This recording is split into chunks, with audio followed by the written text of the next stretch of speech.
नमस्कार साथियों, स्वागत है आपका भी अनकर 24 यूट्यूब चैनल पर। बहुत बहुत साथियों, आज तो जिस तरफ देखो उस तरफ ही लाल था। निफ्टी भी आज फिर गिर के 156 पॉइंट गिरा। बैंक निफ्टी भी 500 पॉइंट गिरा और तुम्हारा सेंसेक्स भी गिरा। और सबसे ज़्यादा हालत ख़राब थी मिड कैप स्मॉल कैप शेयरों में। जिस तरफ देखो उस तरफ गिरावट का माहौल था, डर, चारों तरफ हाहाकार मच रहा था। इस हाहाकार के पीछे की जो सबसे बड़े वजह देखने के लिए मिली, आगे जो सबसे उसका विस्तार से चर्चा करेंगे। वो कल जो एफआईआई के आंकड़े आए गुरुवार को, शुक्रवार को, वो बेहद चौंकाने वाले आए। तुम्हारा फ्यूचर और कैश इंडेक्स वगैरह मिला के 7,000 करोड़ की एफआईआई ने बिकवाली की। और अभी अगर बात करें अमेरिका की, तो अमेरिका की और ईयू की, मतलब यूरोपियन यूनियन की डील हो गई है। उनकी डील होने के चलते सब लबालब वाले माहौल में है, सब झूम झाम के चल रहे हैं। अमेरिका के बाजार झूम उठे हैं, वो लाइफ हाई बना रहे हैं, लेकिन हो सकता ऐसा लग रहा है कि भारत के शेयर बाजारों को नज़र लग गई है। भारत की अगर निफ्टी की बात करें तो अपना 50 डे का जो मूविंग एवरेज है उसको नीचे की ओर ब्रेक किया है। अगर बात करें तुम्हारा ये टूल जो है ना, जो जिसकी मैं बात कर रहा हूँ, कोई रिकमेंडेशन वगैरह नहीं है, बट एक बता रहा हूँ कि जो 50 डे मूविंग एवरेज है उसको ब्रेक किया है। और 5 दिन लगातार ऐसे हुए जब निफ्टी नीचे बंद हुआ है, गिर के बंद हो रहा है। हालांकि एक पॉजिटिव ये बात जरूर है कि एफआईआई जैसे बेच रहे हैं, साथ के साथ जो डीआईआई हैं वो लगातार खरीदारी कर रहे हैं। आज मूड माहौल बिगाड़ा तुम्हारा कोटक महिंद्रा बैंक की तरफ से जो रिजल्ट आया वो बेहद ख़राब आया। और आईडीएफसी बैंक, जो आईडीएफसी का रिजल्ट आया वो भी बेहद ख़राब आया। और जैसे कि कभी कोई एक्सीडेंट बन जाता है तुम्हारा बजाज फाइनेंस, तो कभी एक्सीडेंट बन जाता है तुम्हारा कोटक बैंक, तो कभी एक्सीडेंट बन जाता है तुम्हारा कोफोर्स, कभी एक्सीडेंट बन जाता है तुम्हारा एचडीएफसी। रिजल्ट सेशन इतना ख़राब जा रहा है जिसकी आप कल्पना भी नहीं कर सकते। पहले ही एफआईआई माल बेच रहे हैं, पहले ही जो अपना सिटी ग्रुप है वो भारत की जो रेटिंग को डाउनग्रेड कर रहा है, उसके साथ साथ में एफआईआई लगातार एक से एक बढ़ के माल बेचे जा रहे हैं। आज अगर कमोडिटी पर नज़र डालें तो सोना तुम्हारा 98,500 में बना हुआ है। बात करें चांदी की तो 1,13,000 पे चांदी आ गई है। और बात करें तुम्हारा रुपये की तो 86 रुपये 52 पैसे पर रुपया है। डॉलर की बात करें तो 98 रुपये डॉलर पहुंच गया है, डॉलर बास्केट ऑफ करेंसी में। और क्रूड ऑयल तुम्हारा 68 मतलब $69 प्रति बैरल पर क्रूड ऑयल चल रहा है। 7% से ज़्यादा का जंप देखने के लिए आपको विक्स में मिला। वोल्टिलिटी इंडेक्स जो है वो आज 7%। अमेरिका खुशी मना रहा है, यूरोपियन यूनियन के साथ 15% की डील हो गई है। और साथ ही साथ में अमेरिका के जो S&P 500 है, नेस्डैक है, सभी अपने अच्छे लाइफ हाई पे बन रहे हैं। और उसी के साथ साथ में यूरोप के जो बाजार हैं वो आज 15% की डील के साथ में अभी लाइफ हाई मतलब बढ़िया झूम के अच्छे हरे में बंद है। कारण क्या है कि जो अमेरिका के जो वाणिज्य मंत्री हैं उनकी तरफ से एक बयान आता है, उन्होंने कहा है कि हम 1 तारीख की जो डेडलाइन है उसको डेडलाइन रखेंगे, उससे आगे ना तो हम डेडलाइन बढ़ाएंगे और हम आगे टैरिफ लगाएं। तो इसी के डर से एफआईआई भी माल बेच रहे हैं। हालांकि ईयू के साथ 15% की डील हुई है अमेरिका की, ये काफ़ी अच्छी बात है। और चाइना के साथ भी उन्होंने जो अपनी बातचीत रुकी हुई थी उसको आगे बढ़ाया है। कोटक महिंद्रा बैंक ने पूरे बैंक निफ्टी का माहौल बिगाड़ा। और टीसीएस मतलब टाटा कंसल्टेंसी सर्विसेज, उसने बोला कि मैं अपने 12,000 कर्मचारियों की छंटनी करने जा रहा हूँ, मतलब नए कर्मचारी रखूँगा नहीं, उल्टा जो कर्मचारी हैं उनके अंदर से भी 12,000 कर्मचारी हटाऊँगा। उससे मूड माहौल लोगों को बिगड़ गया और पैनिक जैसी सिचुएशन देखने के लिए मिली। आज तो जिस तरफ देखो क्रॉस द बोर्ड बिकवाली देखने के लिए मिली, जहाँ देखो वहाँ बिकवाली, जिस तरफ देखो उस तरफ बिकवाली। मतलब सबसे बिकवाली की अगर बड़ी वजह आप जान खोजने जाओगे ना, तो अब तो ये है कि अब जिस तरफ भी उछाल आता है ना, तो बेच कर निकलने में ही भलाई है। कारण मैं आपको खरीदने या बेचने की कोई रिकमेंडेशन नहीं दे रहा, बट जो निफ्टी का इंडाइसिस बोल रहा है कि 50 डे मूविंग एवरेज के नीचे आ गया है, उनको तुम्हारा जो डाइवर्जन है वो नेगेटिव दिख रहा है। और जो तुम्हारा निफ्टी का ऑल ओवर अगर आप देखोगे जिस तरह से एफआईआई भी क्वाली कर रहे हैं, हालांकि अभी एक मतलब छोटी सी शॉर्ट कवरिंग आने के चांसेस है, क्योंकि आप चाहे निफ्टी को देख लो, बैंक निफ्टी को देख लो, चाहे तुम्हारा सेंसेक्स को देख लो, ये काफ़ी ओवर शोल्ड जोन में पहुंच गए हैं। मतलब इनका पीसीआर रेशियो, जो पुट कॉल रेशियो होता है ना साथियों, वो काफ़ी कंट्रोल में है। मतलब ये मान के चलो कोई किसी का 70 है, किसी का मतलब 14 के आसपास पहुंच चुका है, काफ़ी नीचे है। इसका मतलब ये है कि एक शॉर्ट कवरिंग बनेगी, हो सकता है कल ना आए, परसों ना आए। लेकिन एक बात ये है कि अगर सपोज करो यहाँ से नीचे अगर सपोर्ट कहाँ है, तो ये जो 24,600 के आसपास अभी बंद हुआ है, 24,550 का अभी मेजर जो अभी नीचे का सपोर्ट जोन बनता है वो 24,550 बनता है। और ऊपर तुम्हारा 25,300 से फिसल के आया है। एफआईआई जब तक बिकवाली नहीं रोकेंगे तब तक बाजार के अंदर आपको रैली जैसा माहौल तो क्या रुकावट भी नहीं मिलेगी, क्योंकि एफआईआई जब माल बेचते हैं तो वो जो माल है ना वो धीरे धीरे नीचे खिसकते चले जाते हैं शेयर। कारण कि जो रिटेल निवेशक है वो भी माल बेचते हैं, मैंने माल बेचते हैं तो पैनिक जैसी सिचुएशन आती है। और जब इस तरह की सिचुएशन चलती है तो होता क्या है कि नेगेटिव माल जब बिकता है ना तो लोगों के जो मार्जिन होते हैं, जो लोग एमटीएफ में माल उठाते हैं उनके नेगेटिव में शॉर्टफॉल पहुंच जाते हैं, उनके मार्जिन शॉर्टफॉल आते हैं। तो मार्जिन शॉर्टफॉल आने से होता है क्या, उनके माल कटते हैं।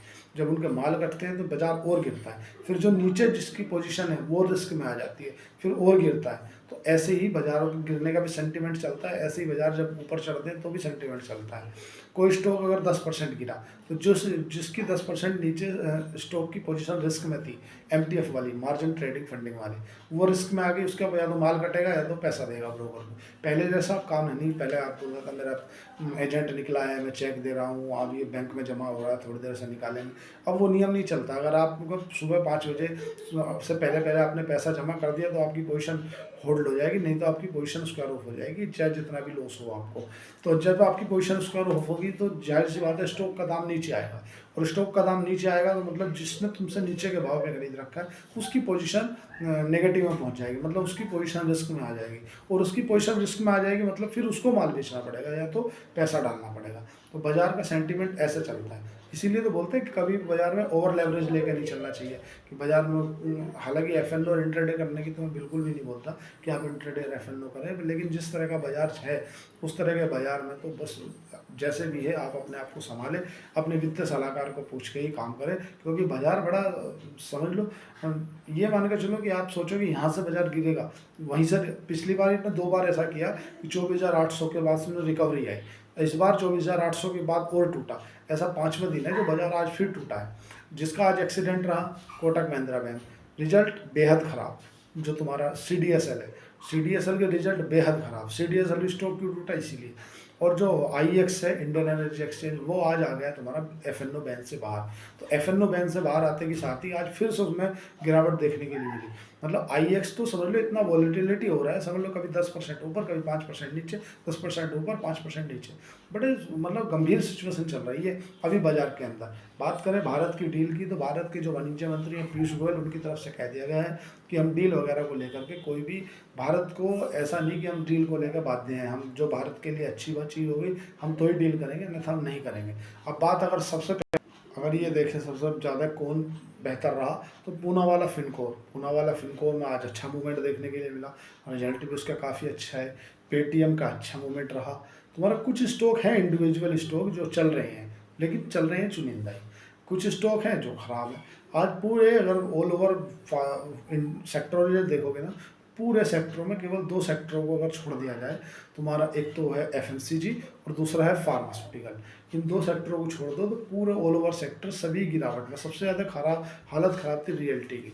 रियल्टी का तो समझ लो 4% पूरा इंडेक्स ही टूट गया। हमारा विक्स में इतनी वॉल्टिलिटी देखने के लिए मिली जिसका कोई तुक नहीं है। जैसे आपने देखा होगा ना, शादियों में लिखा रहता है कि सपरिवार आना, आज तो बाजार में शेयर भी ऐसे ही गिर रहे थे, मतलब वो एक दूसरे में कंपटीशन चल रहा था। तू मेरे से 2% गिरेगा, मैं 4% गिरूंगा, वो 6% गिरेगा, वो 8% गिरेगा। बाजार के अंदर कुछ ऐसा सेंटीमेंट चल रहा है, और सेंटीमेंट जो बिगाड़ रहे हैं ना वो बिगाड़ रहा है रिजल्ट सेशन इतना खराब आ रहा है ना कि अच्छा होता कि रिजल्ट सेशन नहीं आता। कि रिजल्ट सेशन जो आ रहे हैं उसमें जो बैंक है वो एक तो प्रोविजन डिक्लेयर कर रहे हैं कि यार हमें नहीं लगता है पैसे आएगा, और फिर उसके बाद में जो प्रोविजनिंग डिक्लेयर होता है धीरे धीरे एनपीए में परिवर्तन हो जाता है। आप बताओ, सबसे पहला रिजल्ट आता है इरेडा का। इरेडा ने बोला कि हमने जो जेंसोल इंजीनियरिंग को जो पैसे दिए थे ना, वो पैसा हमारा प्रोविजनिंग में डाल दिया हमने 50% के आसपास, 50,000 करोड़। 50,000 करोड़ साथियों, आप लोगों को हमारे लिए बोलने के लिए आसान लगता है, 50,000 करोड़ फंड बहुत ज़्यादा होता है। 50,000 करोड़ उसमें डाल दिया। टीसीएस का रिजल्ट आए वो बेहद ख़राब आए। जितने भी बैंकिंग सेक्टर को अगर बात करें ना, एनबीएफसी और बैंकिंग सेक्टर में, तो अगर आप कैनरा बैंक को छोड़ दो तो बाकी बैंकों के सारों के रिजल्ट ख़राब है। कैनरा बैंक के रिजल्ट भी अच्छे हैं, एनआईएम भी काफ़ी अच्छा है, और उसमें मतलब टोटल शुद्ध लाभ भी बढ़ा है।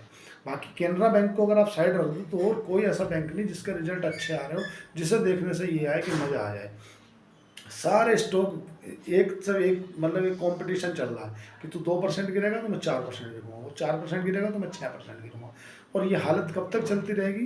ये तब तक चलती रहेगी जब तक एफआईआई की बिकवाली नहीं रुकेगी। एफआईआई की बिकवाली बड़ी कब से है?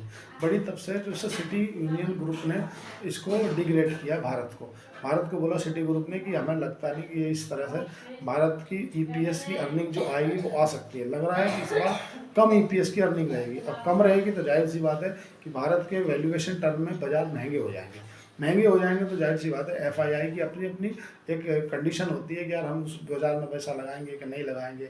एफएनओ इंटरडे सेकेंडरी है, उनके लिए पहला है कि कौन से बाजार अच्छे हैं, जैसे कि भारत है, चाइना है, साउथ अमेरिका है, या तुम्हारा साउथ अफ्रीका है, या जिस तरह के जो देश हैं वो लोग, ब्राज़ील है, या तुम्हारा उत्तर कोरिया है, नॉर्थ कोरिया है, साउथ कोरिया है, इस तरह से जो देश हैं उनके कौन से बाजार उनके लिए अच्छे लग रहे हैं एफआईआई, क्योंकि उन्हें तो 1,000 करोड़ रुपए डालना है। अभी जैसे अगर बात करें पिछले जुलाई की तो लगभग 17-18 हज़ार करोड़ रुपए की बिकवाली कर दी है एफआईआई ने। उसके अगेंस्ट में अगर बात करें डीआईआई की तरफ से तो 14,000 करोड़ रुपए के आसपास में खरीदारी भी की है डीआईआई ने, और लगातार डीआईआई माल खरीद रही है। अगर डीआईआई माल ना खरीदे ना तो बाजार आपका ये आ जाए 23,000 पे, कारण कि एफआईआई जितना माल बेचती है लगभग उससे कुछ कम ज़्यादा जो है डीआईआई खरीद लेती है। अब एक आध शॉर्ट कवरिंग तो आएगी, इसमें कोई दो मत नहीं है, आएगी। वो काफ़ी बाजार ओवरसोल्ड जोन में है, घबराएं नहीं, पैनिक सिचुएशन ना करें। अभी बाजार में क्या है ना कि मामला उथल पुथल वाला चल रहा है, अभी पैनिक जैसी सिचुएशन है, तो इसलिए घबराएं नहीं। जो भी कोई डिसीजन ले वो अपने वित्तीय सलाहकार से पूछ के लिए। अगर आपको शेर खान के साथ डीमैट अकाउंट खुलाना है तो नीचे दे के उस पर जाकर आप अकाउंट ओपन कर सकते हैं। आज के लिए इतना ही। चैनल को लाइक करें, सब्सक्राइब करें, कमेंट करें। धन्यवाद, थैंक यू।